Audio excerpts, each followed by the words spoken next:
Hey Maggie, this is lesson number 6, I guess.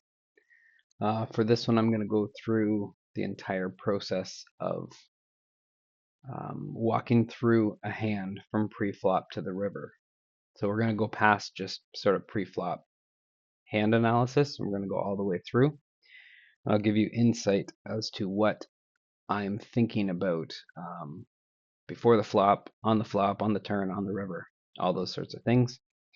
So I'll read through this. It's linked in the Poker Rules to Live By under lesson 6. So you can read it at your speed whenever you want. But I'll just get right into it. So before you even get your cards, so the hand hasn't even started yet, you don't even have your cards yet. You're already thinking, what position am I in? Am I in early? Am I in late? Or am I in the blinds? And then from that question, how tight or loose should I be playing in this position?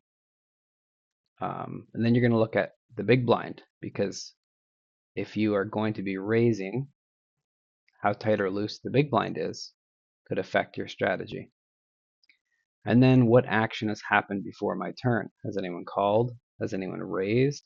Has anyone 3-bet? So these are all things that you're going to be aware of and know before you even look at what my cards are. A lot of this stuff becomes automatic over time. Then once you get your cards, how weak or stronger was my hand compared to my position and the action that has happened at the table. So you're not just looking at, is my hand good? You're saying, is my hand good compared to what position I'm in on the button, early position, in the blinds, and the action that has happened. Has there been a raise? Has there been a call? Has there been a 3-bet? So to give you an example, let's say you have, Jack 10 offsuit. You might have a hand like Jack 10 offsuit, and if you answer, no one's called, no one's raised, no one's 3-bet, and you're in good position, you're going to raise with that hand. If you look and you say, I'm in early position, you're going to fold with this hand. If you say, I'm in late position, but somebody's raised, then you might say, how weak or strong is that player that raised? And if they're very weak, then maybe you're going to 3-bet in position with this hand, and maybe you're going to fold if they're more tight with this hand. So you can see you can have the same hand and come up with many different results to that hand based on all these things you're going to be looking at. So that's all pre-flop. So those are all, excuse me, those are all things you're going to look at before the flop comes out. Then after the flop comes out, you're going to look at all these different things. Basically the flop, you're going to do the most thinking, the turn a little bit less, the river a little bit less. So on the flop, how many opponents have seen the flop with me? Are you heads up against one player? Are you against 2 players, 4 players, 5 players? That makes a huge difference. More opponents means there's a much higher chance that someone connected with the flop. And more opponents also means less chance that you're going to get them all a fold if you bluff. So if 3 or 4 or 5 opponents see a flop, your bluffing percentage goes to pretty much 0, I would say. The question is, how big is the pot? You're going to be asking this all the time. How big is the pot?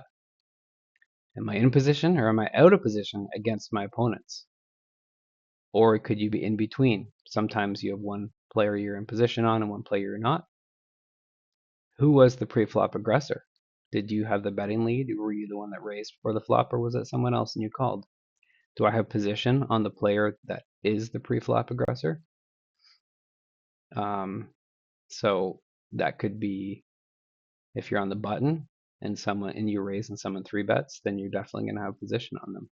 If you raise in middle position and the button 3-bets, then you don't have position on them. Is the flop very wet? Are there a lot of cards together? Are there higher cards? Are the 2 cards suited, or is it very dry? Did I connect with this flop? So you can see we've already done a lot of analysis before even thinking about what our hand is and how does it connect with the flop. And again, just more details. Do I have any draws with this flop? How likely is it that my opponents like this flop? So you can say, if it's a wet flop, like 8-9 jack with 2 hearts, it's likely that your opponents would like that flop. But if the flop is like 2-2-8, it's unlikely that your opponents would like that flop. Then you're going to ask yourself, if I'm going to bet, how much should I bet? Uh, if you have a strong hand, you should bet more if the flop is wet. You can bet less if the flop is dry. You can bet more if your hand is good but not great. You can bet less if your hand is very strong and the board is very dry. And then you can start asking yourself sort of future. If I bet, what cards would I bet again on the turn? What cards would I stop betting? You know, if you have, say, pocket tens and the flop is like 7-7-3, you might bet on that flop, and then you have to ask yourself, would I bet again on the turn if a jack comes, if a queen comes, if a 2 comes? So you can start imagining later streets, start making a plan, not just for the flop, but beyond. If someone else bets, how much did they bet? Did they bet large or did they bet smaller? And oftentimes you can get a read on the strength of your opponent's hands by not just if they bet, but if they bet a large amount or a small amount. If they bet small and the board is wet, they're most likely weak. Not always, but most likely. If they bet big and the board is wet, they're most likely strong. If they bet big and the board is dry, they are also most likely strong. And if they bet small and the board is dry, that's hard to say because they could be strong. They know the board is dry. They have a monster. They want you to catch up. So, and they could also be weak. Anytime someone bets small, they can obviously always be weak. So those are some flop questions to ask yourself. Turn questions. Did the turn change the nuts? So did the hand that come out, or the card that came out on the turn, did it change what the best hand was? Did it complete a straight draw? Did it complete a flush draw? Was it an overcard?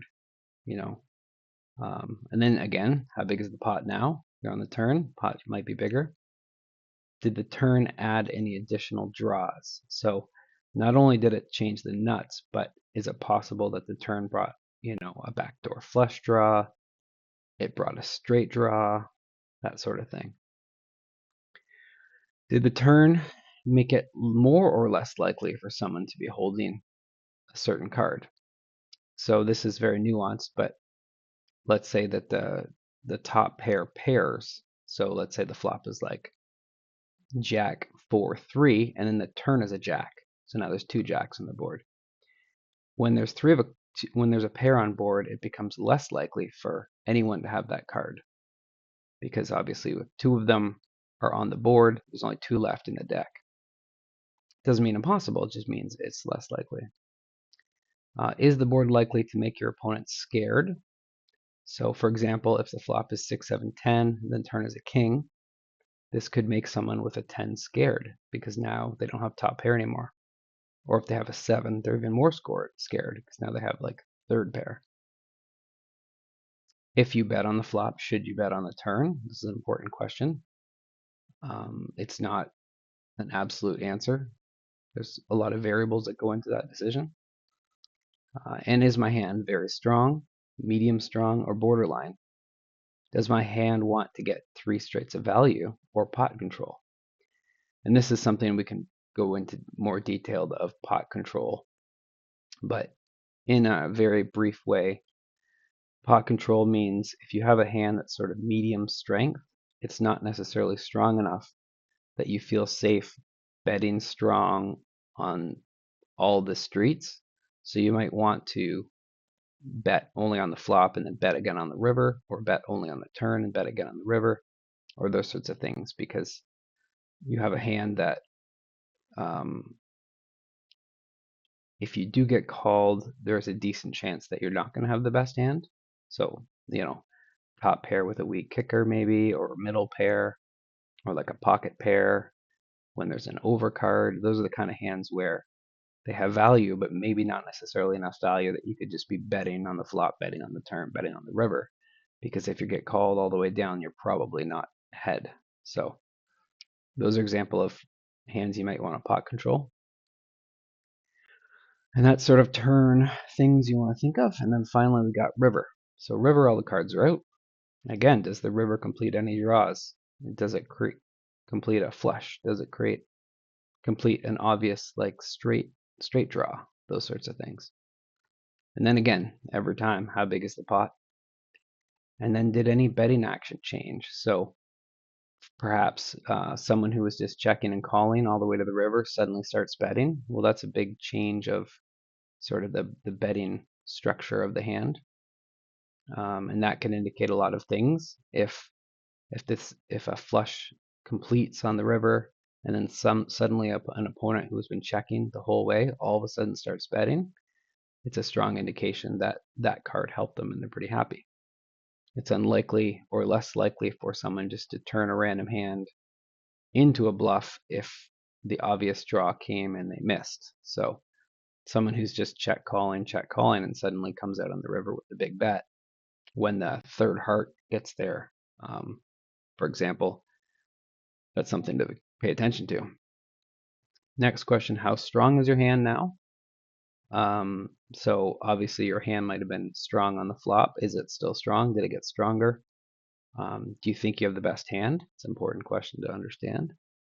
If you do, how weak or strong do you think your opponents are or is, depending on how many? And then when you bet, or if you bet, what hands are you trying to get to either call or fold? So if you're betting as a bluff, what kind of hands do you think your opponents can fold? How weak or strong do you think their hands are? And then if you are betting for value, what kind of hands do you think are going to call you? If you think your opponent has a very strong range of cards, then you could probably bet very high for value. If you think your opponents are quite weak, you might want to put in a very small bet on the river for value. Should I value bet my hand? So is my hand strong enough to bet on the river for value? So what value means is you think there's enough cards that your opponent has that are worse than yours that will call than you have. And then should I bluff my hand?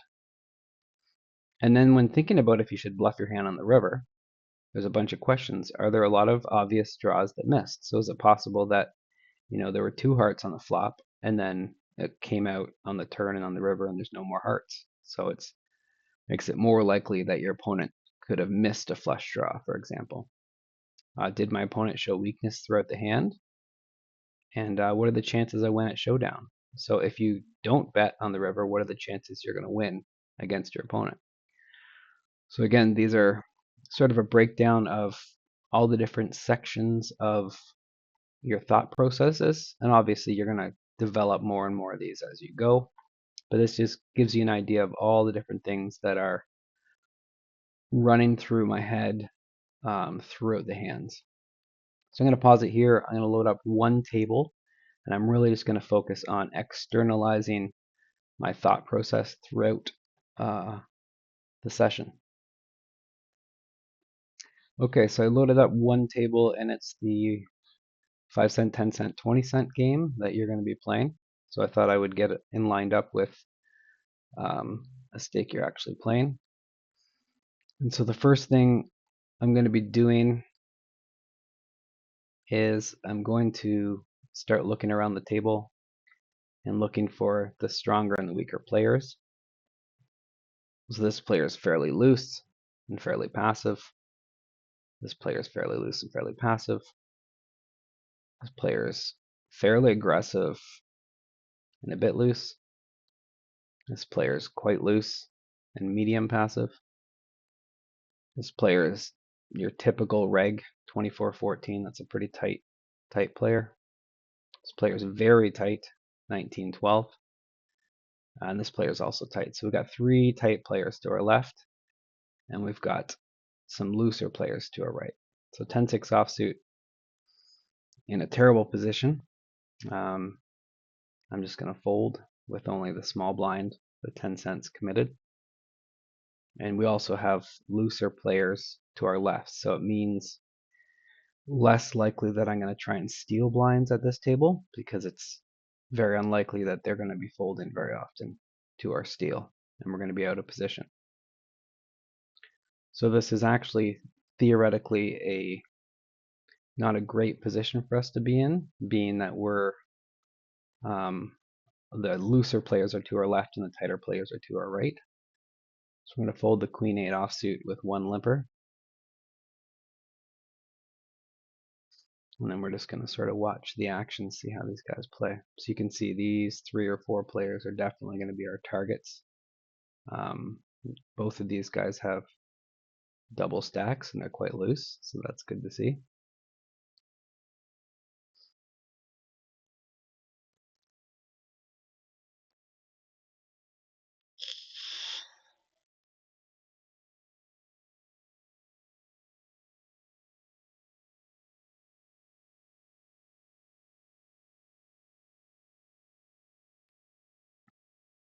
So just in the few hands we've played so far, we've already sort of got a decent idea of the table dynamics. We're going to see a lot more action over on the left-hand side here. You can see these guys call, call, call. This guy will probably call. So all 4 of these players are playing far, far too loose to be winning players.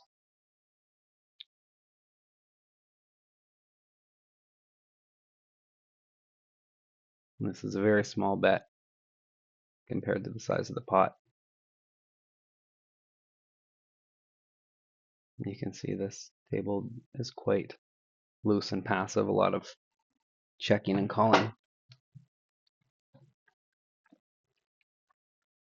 Okay, they now make a larger bet.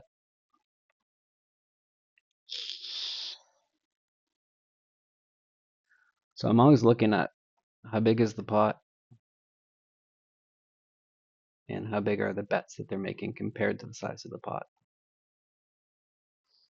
So that gives you an idea that cotton player bet. We're going to fold the queen 7 offsuit. Bet a very small amount on the flop when they had pocket 3s, so they had 3rd pair with an inside straight draw. So it's very common that when a player bets a really small amount, they have a weak hand. Like, it sounds obvious, but they ended up having, not a very strong hand. So the 5-9 offsuit is just going to be the fold. I'm aware I'm in early position, so these next couple hands I'm going to be playing very tightly. You can already see, like, I have not seen these 3 guys to my left not getting in there and seeing the flop yet. And it's been a limp, a 3 times raise, and an even bigger 3-bet. And then this guy just cold called a bet and a limp, a bet and a raise. So he's pretty bad at poker.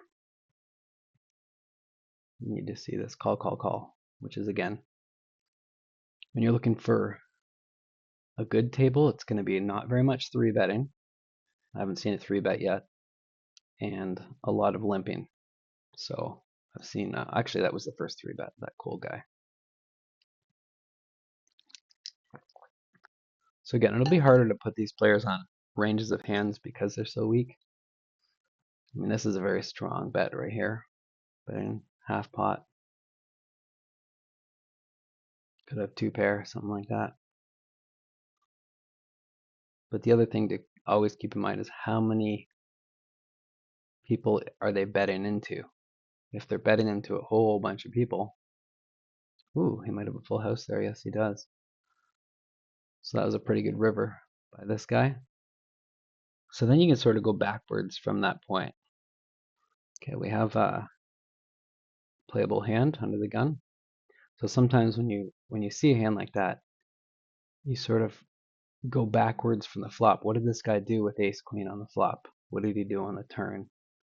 And then obviously sort of work your way backwards to kind of figure out how he might play a hand. So this is exactly what we want. We want to have a lot of players in the pot with us. So this is interesting. This player is fairly tight, and they lead into a whole bunch of players, so it's a pretty strong. He might have an overpair here. He could have a hand like 8s or 9s or 10s, and he's seen a very safe board. So we just raised here, just in an attempt to actually get just against him. And then you see a call, and then a huge shove, and then he's reshoving. So I think our 7s are never good here. I think agent very likely has a set two threes, two fours, something like this. So we're just gonna fold. Just auto folded us. That's cool. And who knows with Cole? He's a very wild. Oh no, he's not crazy wild, but he might have a hand like 5-6 or something like that. Okay, so we were right. Oh, you can see there. So he flopped a set just like we thought. And that was a situation where a million people saw that flop. So it's very likely someone hit that flop pretty well. And we did a little bit of a raise for not for value, for information, and very quickly saw where we were at. So here we've got a very tight player who's 4x raising our big blind. So we will defend the big blind against the small blind pretty well because we're in position, and they have a pretty big incentive to raise to try and steal the blinds. But that hand is just far too weak. And again, 5-9 offsuit is just far too weak.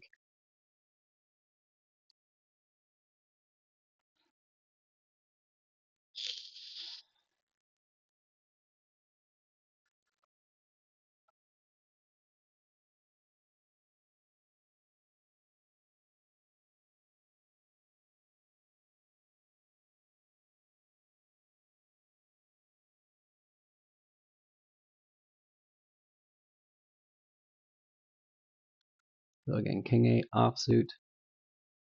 We're going to have two very loose players in the blinds, fairly loose at least. So there's just nothing to do here but fold. I think if it were king 8 suited and everyone folded to us, we would likely raise just to try and get heads up against, or to win the blinds basically. So everyone checks this flop. Queen 10 is completes a straight now. Everyone's checking the turn. So I would say, yeah, this guy might bet like a king to try and get some value. Okay, he overbet and then min raise. So there's aces out there that are slow playing. I think the do guy's got an ace like 20 times out of 20. Oh wow. He literally bluff raised. That was a crazy situation. He bluff raised and then folded. That's weird. Why is this table breaking? I'm playing five-handed now. It's kind of annoying. So now we've got two decent players. Several of the fish ran away. I might try and load up a second table just so we can see some stuff here. Because playing like 4 or 5-handed is such a different game than playing with full table.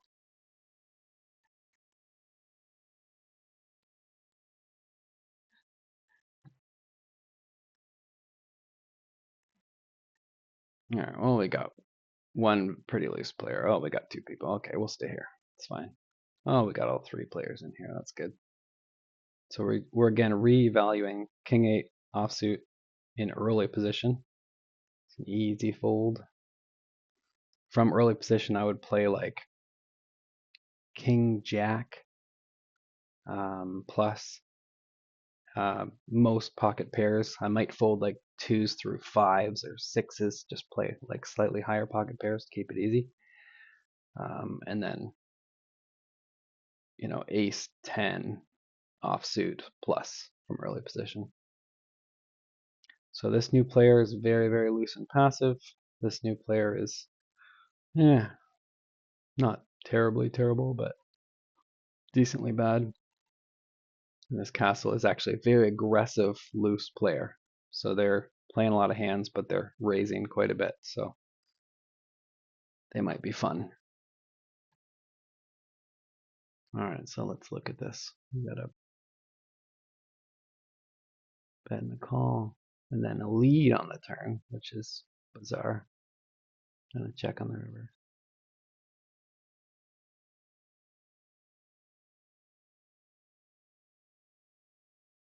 So that was played very interesting by Daniel. He had top pair, and he just check called the flop and then bet on the turn. So that was a bit unusually played.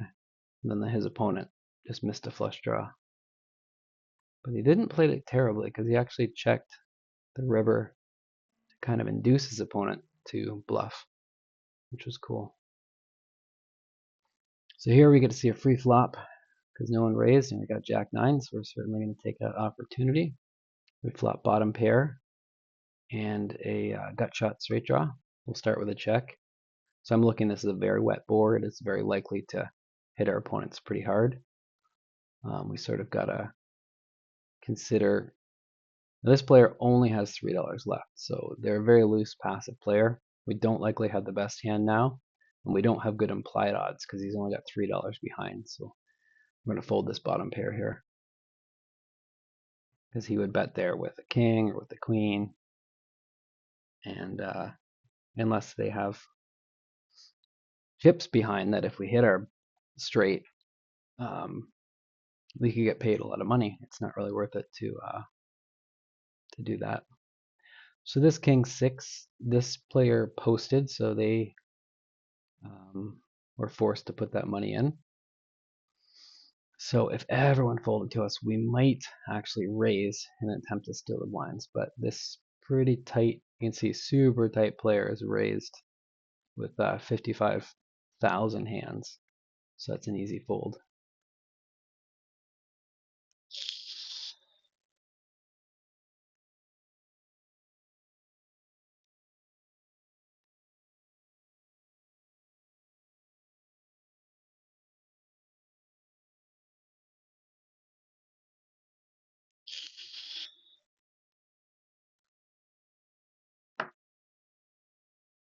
So when they check back the flop, they very rarely will have top pair, but they also, I mean, like I said, it's hard to read. Poor players, big bet on the river. They have ace king here a lot. Makes sense to check back the turn. They river the nuts. They bet big to go for value. Plus it's a tight player, so they likely ace king is well within their range. Queen deuce offsuit, easy fold. Just gonna keep on sort of paying attention to our opponents. And you can see I have the auto top up on, so it always keeps my stack at 20, the maximum, because I do feel like I'm the strongest player at the table and I want to have as much money as possible to get paid off if I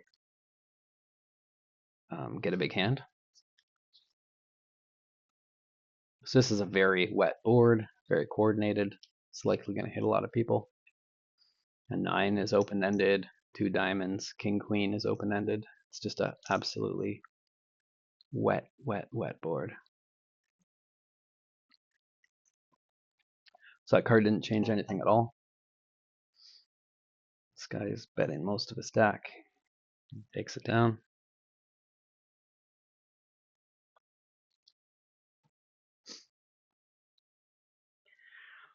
Okay, Jack deuce is very weak. I mean, there would be no reason here for me to even try and steal the blinds because the blinds are very loose, especially the big blind. And so we're gonna just let it go. I mean, if this guy were wildly aggressive, I might consider once in a while 3-betting him just to take the pot down after the flop, but I'm gonna lean towards just folding.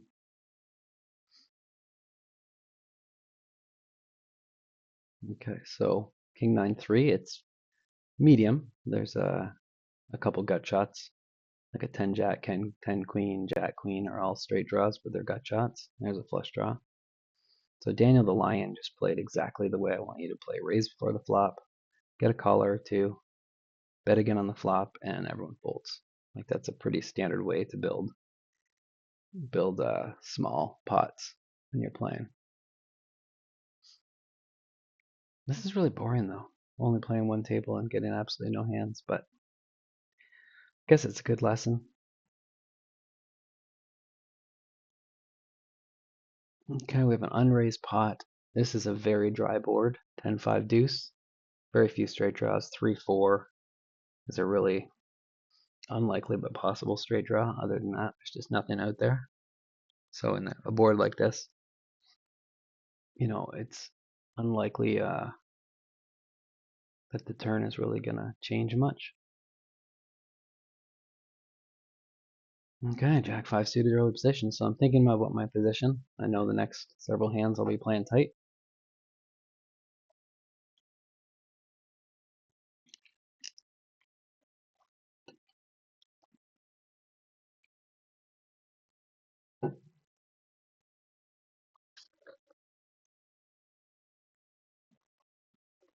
So we got one limper here, and a fairly loose player has raised 4 times the blind. He's loose with passive, so even though he's playing 55% of his hands, he's only raising with 6. So I would still say that this Pigras guy likely has a decent hand. Some sort of too big face card kind of hand. And he bets like half pot, which doesn't really tell us much. But again, see, he raised before the flop, got a caller, bet the flop, and won the pot. So here we're going to be playing pretty tight, early position. 10-7 off is just nothing good. There's a new player here. Incredibly loose at 72% VPIP and incredibly low PFR. So he's going to be just an absolute calling station.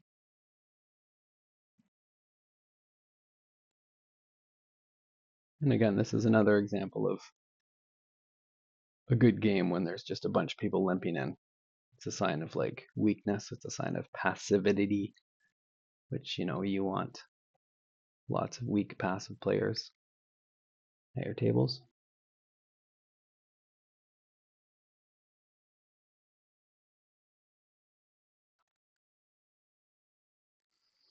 Everyone checks the flop. The 3 now makes a straight. It was a somewhat wet board. I mean, anyone could have anything here because no one showed strength before the flop. So this player made a very large bet. So it's more likely that they have a 3 here, especially because they're in the big blind.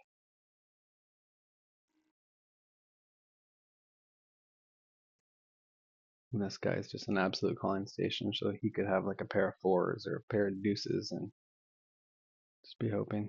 Okay, that's a half pot bet, but the river got scary. And now a shove, which is representing a flush. Yeah. So this guy had a 3, so I knew that for sure because they bet large. And when that guy raised on the river, he was representing a flush, which he ended up having, as you saw. But so that was a pretty decently easy read. I mean, this guy betting the river was kind of bad, not terrible, because you're playing against a, you know, pretty weak player. Okay, so here we have a free flop with 9 high suited, and with 3 opponents. We're not looking to do anything but check and fold, unless we smash a flop. So this guy bet close to full pot. It's a strong bet. And the weak fishy guy calls. And everyone's calling now. So we're going to fold, get out of the way. $4 in the pot. Let's see what this guy bets. He's betting almost full pot again, so he's making another very strong bet. About 75% pot. I think if Bog were to raise there, they'd only be representing a 7. That's a massive raise, so that is very likely a 7.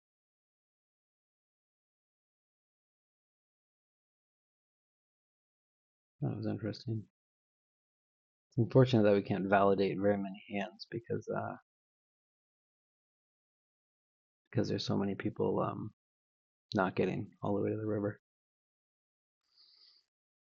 So there's a limp, there's a raise by a quite a tight player. I think if there was a couple more calls, I might complete for 10 more cents. It's a very weak hand. I'd be looking to flop like trips or 2 pair. But obviously, anytime someone raises, immediately it gets thrown in the muck. Alright, so this guy donk bets. So a donk bet is basically when someone bets out of position. So because this guy raised before the flop, it makes sense for him to sort of check to the guy who raised before the flop, and then if he's got a good hand, raise. And he bet again, and this guy shoved, so I have no idea. King 9 is a straight on the turn, so that's cool. So he raised again when he hit a straight. But that guy donk betting, he actually donked with second pair, this progress guy. So usually people betting at a turn is more a sign of weakness than strength, even though it feels like it should be strong.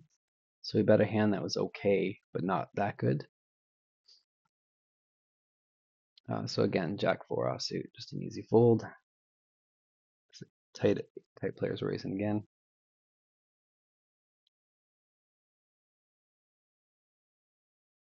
You can see the fishy bog guy is actually done pretty well so far. He keeps hitting his hands. This guy betting on the flop makes it more likely for him to have a pocket pair. Could have anything from like, if he bets again, he probably has nines plus. Let's say nines, tens, jacks, queens, kings. Bets again about half pot. So I'd put him on some sort of decent pocket pair. I think if he had a big ace like ace king or ace queen, he probably would have checked back the turn. So this is just a shitty hand, fold in any position, unfortunately. I think it's been about, what, 30 minutes, and we've had one playable hand, something like that. Maybe like 20 minutes. All right, we got a limp from Daniel. We got 3 to the flop.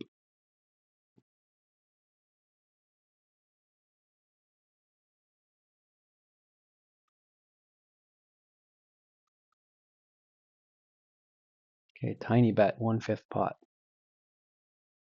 Like literally min bet. And just calling is very weak. And everyone just calling is very weak. And a quick check on the turn. So it could be a flush draw by castle, or maybe a 7. Castle might have like 7 something. Decently big bet on the river.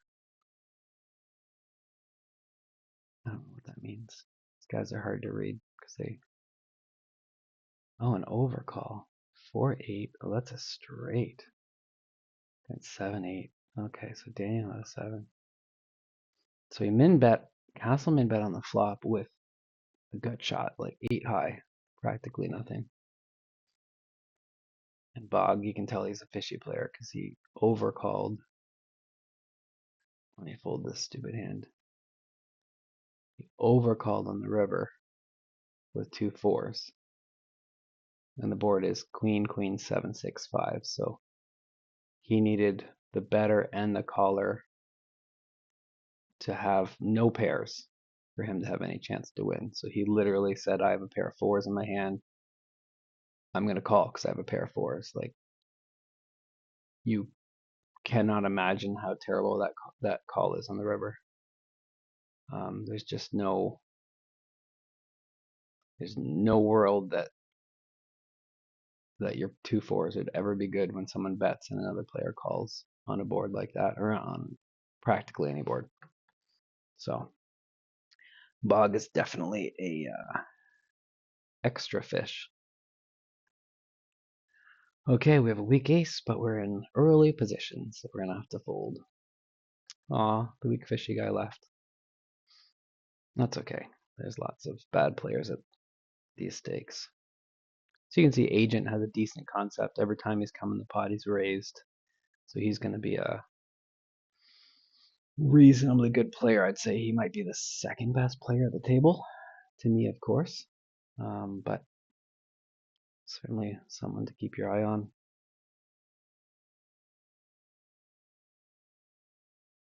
It's interesting he's not doing a lot of continuation betting, though.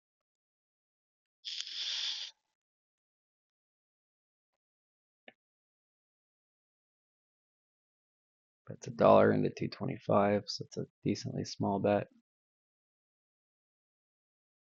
Now queen makes a straight. That's another half pot.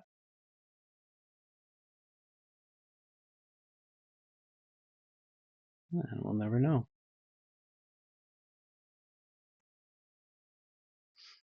Okay, another shitty hand, 7-8 offsuit.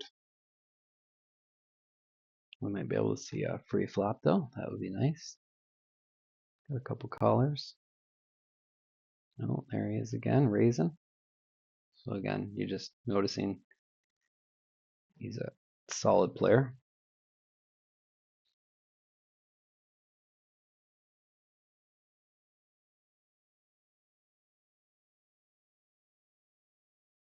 Okay, 3 of the flop. This castle guy, very loose. This guy's clearly very loose. Okay, we've got a half pot donk bet. Again, that usually means medium strength, but not super strong. But it worked for him. That was good. All right, we got a playable hand, so we're in a very bad position. So we either want to play this to try and flop a set against a lot of opponents, or to be just to get one just against one opponent. So it's a pretty good spot against Daniel. Everyone folded to him. We're gonna 3-bet his raise, just be heads up against him. This is a super wet board. I'm gonna bet once, just to hope he's got like, I don't even know what he could have to fold here, but I'm gonna bet once. If he has 2 6s or 2 5s or 2 4s or 2 3s, he'll likely fold that. And then on this turn, we actually turn the world here. A 9. We have the 9, so we're open ender here. But I just don't think I'm going to be able to bluff him off the hand, so we're going to check back and just try and hit the straight or the flush. Our flush could be good as well. And we missed both of them. Ace in the river. Don't know if I can bluff this guy off a hand, to be honest. He likely has, if he has Jack Queen, like there's just nothing that doesn't have 2 pair here, I don't think. So we're just going to give up. Okay, so I just don't think he's folding jacks. Like players at these stakes just are not trying to bluff them when they have like a pair. It's just burning money. And you can see he raised with jacks, and when we 3-bet him, he just called. Like he didn't try and 4-bet at all. So we just folded ace 3.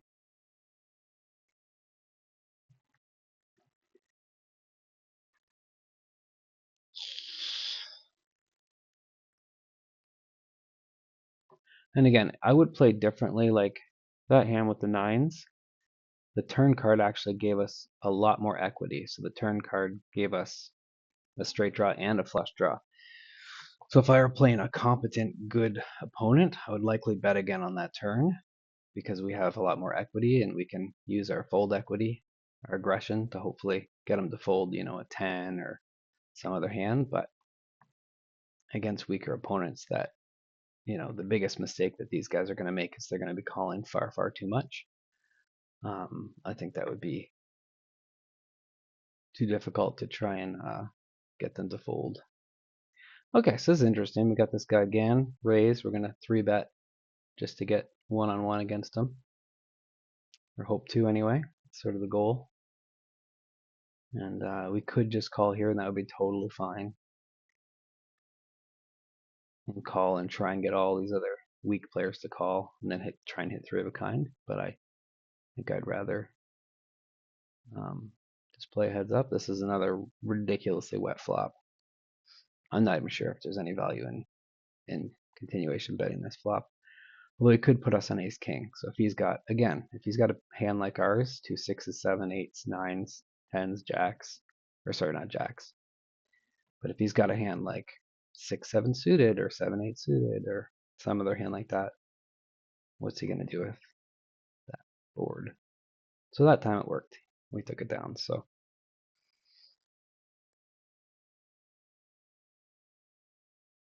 10 deuces fold constantly.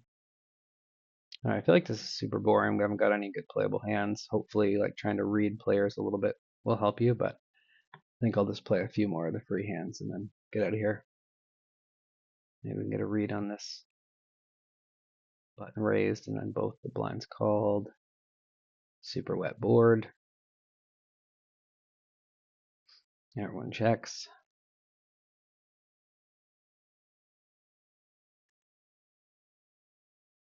Half pot lead. So likely Sebastian has it like an ace. Sabian? Sabian, not smash. Let's get a playable hand here. Come on.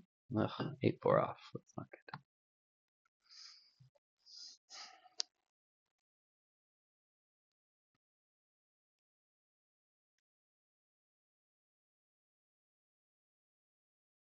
Okay, this castle guy's doing a pretty big raise from out of position.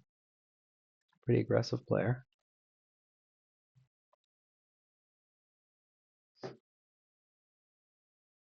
Kind of just takes down.